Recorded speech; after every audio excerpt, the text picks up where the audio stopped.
I'm always interested in how you can take music and push the boundaries and make it something that maybe sounds familiar, feels familiar, and take something like that and turn it on its head and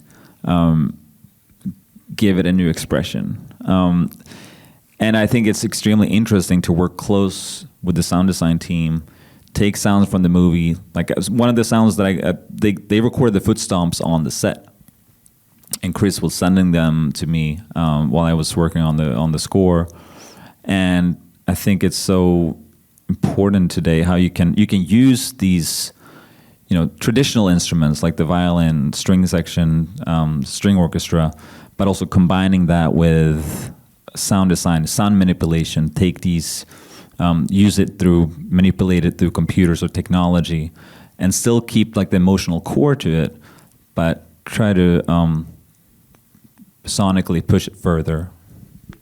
That leads to another question I had for you, which is your approach to period scoring. Because one of the things I think is really cool about this movie is that, like you say, you have a lot of sort of the traditional instrumentation you would hear in a period film set in the 40s, but then you're also using synthesizers and things like that. And so what were your kind of guiding principles as far as, the period goes?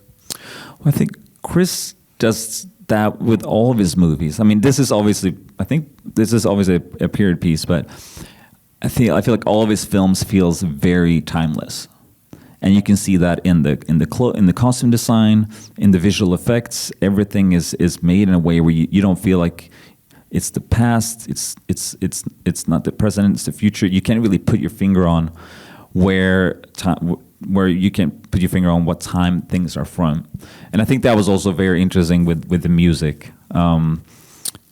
Obviously, using a lot of the period piece instruments like the strings and piano, but a lot of the times the strings are also doubled by as synth orchestra in the background playing the same parts that the strings does, but panning it around or going like intertwining the sonic levels in a way where it's like, okay, this sounds like strings but I'm not sure, or this sounds like synths but it's actually strings, and having these different layers of sonic manipulation under organic elements.